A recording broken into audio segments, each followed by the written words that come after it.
کے درود پاک پڑھیے اور ادبن التماس کروں آپ کے ساتھی آگے آگے تشریف لے آئے تو ان کی بڑی مہربانی ہوگی. اسی دوران درود پاک کا ورد جاری کریں. صلی اللہ علیہ یا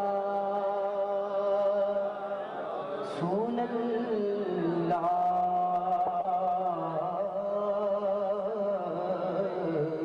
وسلم. پڑھیے یا حبیب اللہ. پڑھیے صلی اللہ علیہ یا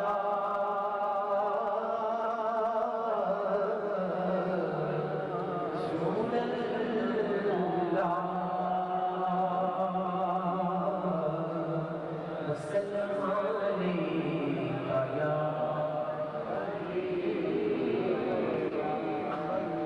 تاروں کو چمک لوں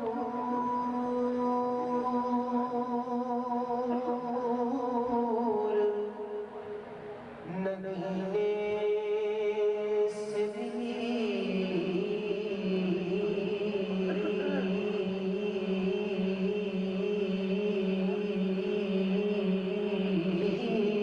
ہے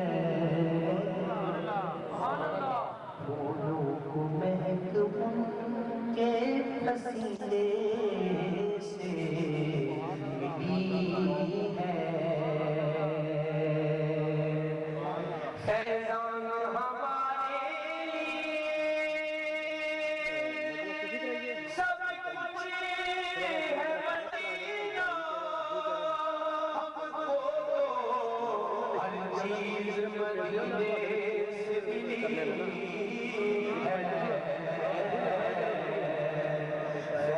فیضان ہمارے لیے سب کچھ ہے مدینہ. ہم کو ہر چیز مدینے سے ملی ہے. صلی اللہ علیہ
کہ مکہ میں عمرہ کرنا سوچ کر لیا، جس قدر جس کا دم پھلنا پر لیا، اب مدینے سے دوری گوارا نہیں، اب مدینے سے دوری گوارا نہیں، عاشقوں کا تو کعبہ مدینے میں ہے، اب مدینے سے دوری گوارا نہیں، عاشقوں کا تو کعبہ مدینے میں ہے، میری الفت مدینے سے کیوں نہیں، میرے آقا کا روضہ مدینے ہے۔ یقیناً میرا وقت ختم ہو چکا ہے، لیکن انشاءاللہ اختصار کے ساتھ صرف 3 شعر پیش کروں گا۔ حضور کی حاضری کی نعت شریف ہے، آپ سے التماس کروں گا کہ جھوم جھوم کے اس نعت شریف کو میرے ساتھ پڑھیے، کیونکہ اتھے جانا کھیڑ مقدرہ نہیں، کوئی تن دولت دی کھیڑ نہیں، کئی دولتاں والے رہ جاندے، مسکین نظارے رہ جاندے، لیکن سرکار سے ہمیں یہی کہنا ہے کہ در پہ مولا لو رسول عربی، در پہ مولا لو رسول عربی، آقا در پہ مولا لو رسول عربی، در پہ مولا لو رسول عربی، مدنی در پہ مولا لو رسول عربی، آقا در پہ مولا لو رسول عربی، در پہ مولا لو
رسول